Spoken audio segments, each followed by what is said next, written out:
Well, anyhow, let me start already. I mean, so first of all, thank you very much for the invitation. Very happy to be in this workshop and in this in this campus. This talk is dedicated to the poor and neglected adipose tissue. What used to be the poor and neglected adipose tissue. You know that in France we like to see everything in a very political manner, and if you decide to do that with the organs, you have the aristocrats like the brain and the gonads. Usually they are separated from the rest of the body by barriers. And then you have the upper working class like the liver and the kidney. And then you have the storage organs. I mean, and the adipose tissue used to be one of those storage organs. And in fact, things have changed a lot. Maybe the French Revolution came there. But things have changed a lot, and we know now that the adipose tissue has a number of very interesting functions: physical, metabolic, endocrine, and maybe toxicological function, which I'll try to convince you with this talk. I'm going to skip some of the introduction because all this has already been talked about this morning and this afternoon, so let's focus on the subject. And the idea is to study the relationship between the adipose tissue and pollutants with two different effects. First, what are the consequences of increased adipose tissue mass on the uptake and kinetics of pollutants, toxicity of pollutants? What does the adipose tissue do to the pollutants? And the second is, what do pollutants do to the adipose tissue? The obesogens have been discussed, will be discussed further later on. I will focus on one other different aspect, which is inflammation. So, the multiple roles of adipose tissue. The basic idea is, does it help in short-term protection and long-term toxicity? In the sense that if you are exposed to a persistent organic pollutant which has an affinity for adipose tissue, then if it goes into the adipose tissue, does that mean that it protects the other organs? And that could be, in a sense, helpful mostly for acute exposure. There have been some very old studies actually suggesting this dysfunction of the adipose tissue. In those studies, several animals, aquatic or terrestrial animals, were exposed to dioxin or other pollutants, and it was observed that there is a relationship between the amount of fat mass in those animals and the protection from dioxin toxicity. So the authors coined this survival of the fattest. I mean, this is one indication. We have in some epidemiological studies that have been published lately the obesity paradox in human, in which the people that have obese people that have the largest fat mass under certain conditions, for example, very high amount of pollutants such as PCB in this case, can be actually more protected than the lean people. And the opposite, of course, happens with low PCB. So, I mean, I'm not sure, maybe this is controversial, but I mean, there is some evidence that under certain conditions, the adipose tissue may be protective. So, what we wanted to do, our contribution was to say if it can protect the organism under acute exposure, what happens in the long run? And the idea is, if it's stored in the adipose tissue, is it released at some point from the adipose tissue, and can this have bad consequences? So the way to do it in human is to study obese individuals that have undergone or are undergoing massive weight loss, for example, by bariatric surgery. So we studied a number of people in collaboration with Karine Clément from a different university in Paris. They are highly specialized in these surgery. And this is the number of individuals. We had 86 obese. In fact, we couldn't follow up all of the individuals, but we followed a number of these individuals. And these are the general characteristics. As you can see, there's a major difference in the upper right side, major difference in the BMI and some other expected differences between the obese and the lean. We started by comparing the obese and the lean. Then we studied what happened to the obese under bariatric surgery. But there was something to be learned from just comparing the obese and the lean, and studying the presence of various persistent organic pollutants. And in our case, we did not find a major difference between the visceral and the subcutaneous adipose tissue. I mean, there was the same amount, and the different POPs were approximately present in the same amount. Maybe this is due to the size, of the cohort that we studied. In other cases, some people have found the difference between the viscera and the subcutaneous tissue. So this could be is still open. An important thing to know is that in obese individuals, if you study the concentration of POPs, of the pollutants, in terms of concentration, the amount of POPs per gram of lipid, either in serum or in the adipose tissue, which we've done, it's decreased as compared to the lean individual. It's the dilution mass. However, we had an idea about using radiological tools to know the amount of fat mass in the individual. If you study the total burden, of course, it's much higher in the obese individual as compared to the lean individuals. And we did some correlation between the amount of POPs present in serum or in adipose tissue, and a number of phenotypes of these individuals. And we were able to show that the higher the amount of serum POPs, the worse the lipid parameters were, and the worse the liver parameters were in these studies. So now we also did some gene expression studies and found that some of the genes that are the classical targets of POPs, and particularly of the aryl hydrocarbon receptor, were increased in the obese individual, in the adipose tissue of obese individuals as compared to the lean individual, which may mean some effect, on the adipose tissue. Now, we then shifted to the bariatric surgery, and this is a very important. These are important studies because this is one case in human where you can have the time zero just before the surgery. So you can assay the amount of POPs in serum or in adipose tissue if you have a biopsy, which we had, at time zero before starting and then you do the surgery and you follow up in serum, and in a few cases in the adipose tissue, you follow up the amount of POPs, and you can see, as you can see here, there's an increase in over time. It's progressive. It doesn't shoot up in the beginning. It's progressive. There's an increase over time. These people lose like 30, 40 kilograms of weight during the few weeks and the few months, and there's an increase of POPs in serum, which suggests that when you lose weight, you probably release these pollutants in your serum. Now, we hope that this would lead to larger elimination of these pollutants from the body. And in fact, when you calculate the total burden, it doesn't do much. Actually, it's almost stable, maybe a small decrease for some pollutant, maybe a 4% decrease. It's because it's released and it's probably taken up again because they still have a lot of adipose tissue. I mean, they didn't lose, of course, all their adipose. They still have a lot, so it's taken up. It increases the turnover, in fact, of these pollutants, and it eliminates to a slight extent. So now when you try to do correlations between the amount of POPs in serum and some of the clinical phenotypes of these individuals, we found again that the higher the POPs, the smaller the improvement in serum lipid. I have to tell you that all of these individuals improve their lipids. I mean, they decrease the cholesterol, etc. So they are improved, all of them. However, those that have the higher amount of POPs in serum, well, they have a slower kinetic improvement. That's what we have found. It's true also for liver parameters. I mean, they all improve. However, those that have the higher POPs do not.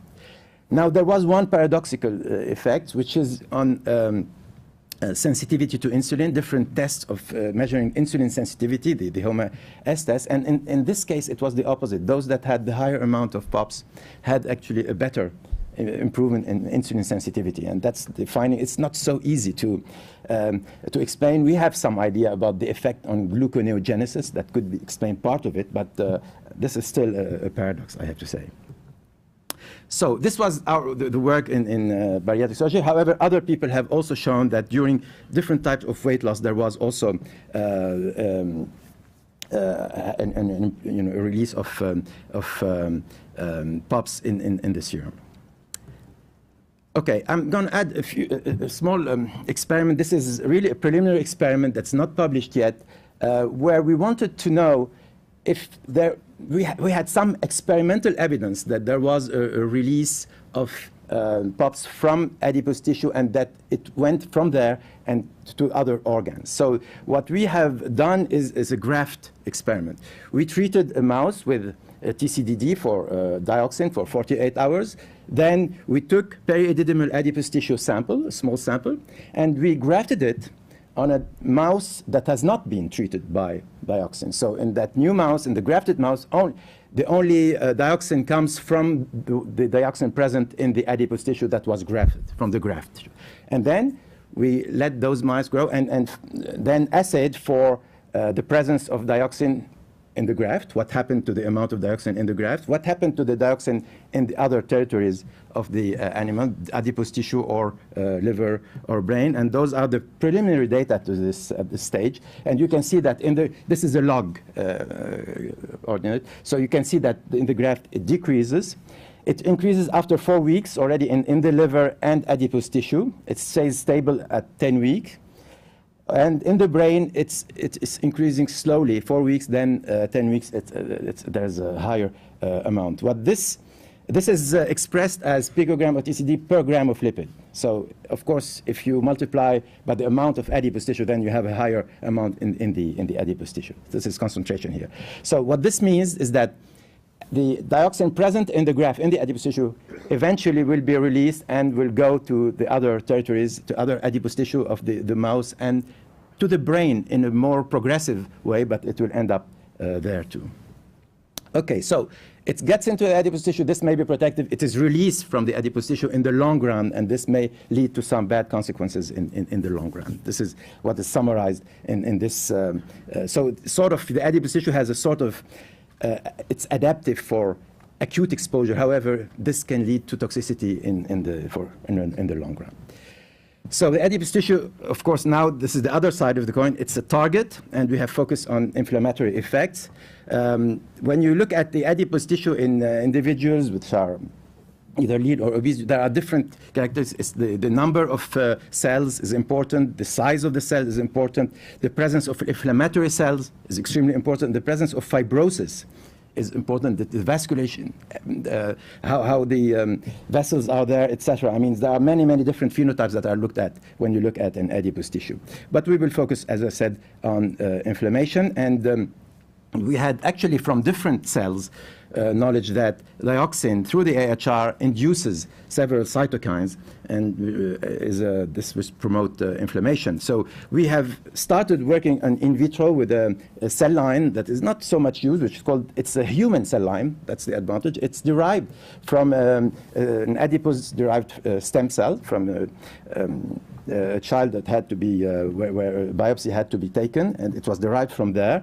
And if you can put it in vitro, you can culture it, and you can differentiate it. It's a pre-adipocyte at one stage, and then you add the meso, and then you can get it differentiated, and it accumulates, as you can see to the lower right, it accumulates fat over time. So it's the human model, similar to the 3T3 model that we have seen this morning.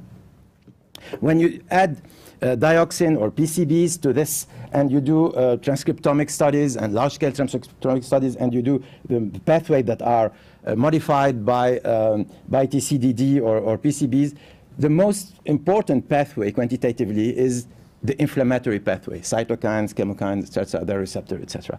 Whatever actually the POP that has been used, we have tested those 3 ones, and you can see this here for a few of the cytokines and the inflammatory enzyme, for example, ILN1 beta. You can see that it's largely increased by TCD and PCB 126, and that this increase is actually inhibited in the presence of an antagonist to the AHR, which is alpha naftoflavone. Okay, so now this was in vitro. We wanted to repeat that in a mouse, in vivo, and we have observed that if you treat mice with 10 microgram per kilogram of dioxin and assay for the number of cytokines, you can see that there's an increase in the adipose tissue cytokines. This is observed in the wild-type mouse. This is not observed, as you can see, in the knockout, AHR knockout mice. So this is through the AHR. This is through the AHR pathway. Okay, and another very important observation, I think, is that when you look at the adipose tissue, you can see that macrophages macrophages are accumulating in the adipose tissue. So the treatment with dioxin induces an accumulation of macrophages in the adipose tissue. For people who are involved in obesity, the more the adipose tissue is inflammatory, the more the metabolic consequences can be observed. So it's very important to see that pollutants can provoke, in an acute way here, this is not a chronic or an obesogenic effect, this is acute, can provoke an increase in the inflammation of the adipose tissue and the invasion by macrophage. So there are different, this is just a general picture of the mechanism through which the AHR can alter either the metabolism or the inflammation or the differentiation. I will not show you any data on the differentiation of the adipose tissue and its interaction with a number of other signaling pathways. This is derived from a review article that we have written with a number of colleagues, among them Linda and Michel Lameril in EHP last year.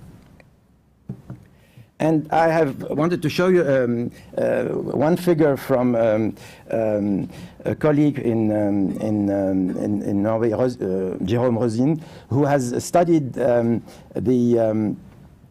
level of POPs in metabolically abnormal versus metabolically healthy obese individuals. They compared many obese are actually metabolically healthy and others are metabolically abnormal, and they have compared the amount of POPs in these different obese individuals, and the conclusion of their paper, which was really published recently, was that the more POPs they had, well, the more they are inclined to be metabolically abnormal. So this makes sense in terms of inflammation. I mean, if the mechanism is inflammation, then it will have more metabolic consequences. This makes sense with some of our findings.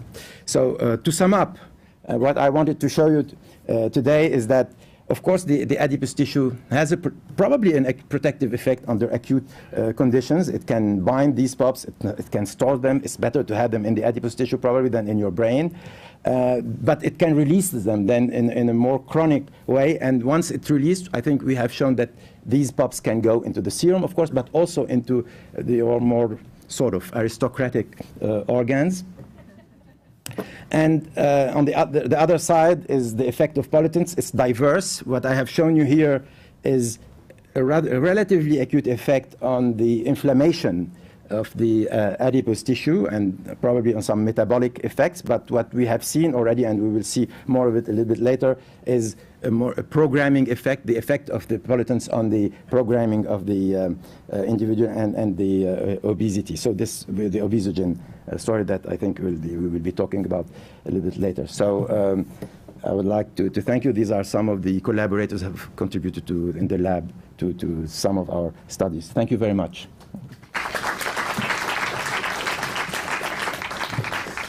So any clarifying? Here we go.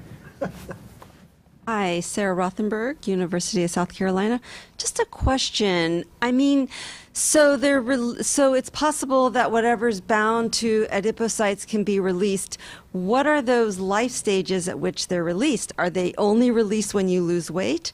Are they released during pregnancy? Are they released during old age? I mean, what are those time points well defined? I think it's simply, chemistry or biochemistry. If you want. I mean, there's always a balance. I mean, when they are bound to the we don't know much about what happens in the adipocyte. I mean, where they are in the vesicle, inside the vesicles, just at the periphery. We don't really know much about that, and there's very little research in that field. I think it's just the balance is permanent. Of course, when you lose weight, there's lipolysis, and therefore you would increase the way to, in the sense, release, but so you would increase the release, but it's happening all the time. When we grafted the tissue, as I showed you, we didn't induce lipolysis one way or another. It was, we took a tissue, we put it, there was a simple treatment, they didn't go on a diet, nothing happened. They went on the regular diet. But now we can play with that. I mean, of course, now we can put them on a diet or do something else, I mean, of course. But it's a question of chemistry, I think. It's an equilibrium, simple balance between the... Has anyone investigated during prenatal, I mean, I guess maybe one of the later talks has already looked at that, but it seems like maybe the prenatal and maybe the postnatal periods Well, may then be really important? Well, I mean, it's probably very important in breastfeeding. I mean, because what happens in breastfeeding, I think we alluded to it this morning, is that many of the pups go into the, you know, the milk to the child, but the mother is actually losing some of its pups. Of course, that's why the second child probably has less pollutant, as we mentioned this morning. Yes. Oh, sorry. There's, I think, one question there. Christina Rother from, should I start? You want to go first? Christina Rother from NIDDK, NIH. You probably saw the publication by the colleagues from Sweden that showed us what happens to infants after mothers undergo bariatric surgery. That was 5 days ago in the New England Journal. And there was an increased prevalence of small for gestational age infants in these in the offspring after bariatric surgery. Do you think that has something to do with release of these pups? Yeah, I don't know. I mean, I work a lot with Karine Clément, who's really a specialist in obesity, and she she studies the microbiome, and when she studies the microbiome, everything is due to the microbiome. And she studied with me pollutants, and when we think about it, everything can be due to pollutants. It's I don't really know. I mean, maybe so, but I think we have to do. I think the good thing about the Swedish is that they have a very large cohorts, so they can draw really strong conclusions. I mean, much larger than the one we had. So I think that's extremely interesting, but. It's possible, but what can I say?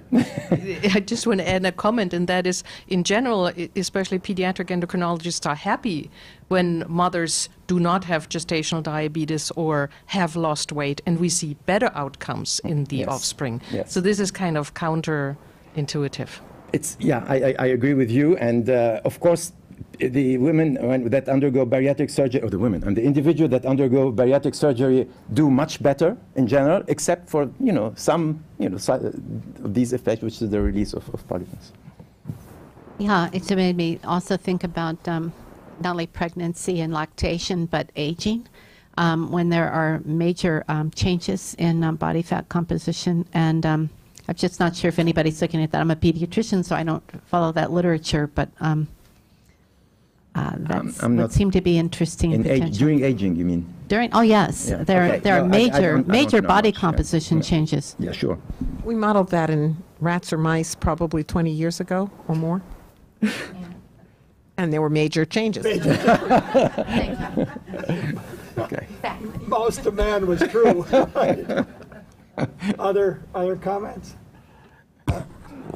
I think our early views of adipose tissue is sort of being the attic where you put all your old boxes and things and they just sit there, as opposed to being a very active organ. And I think we're learning more and more that, in fact, it isn't just sitting there, it isn't a storage. And I think what you're trying to tease out here is very helpful. And then the interaction with hormones as we age, there's all, it's a very responsive organ, I think. Thank you. Thank you. Okay. Good.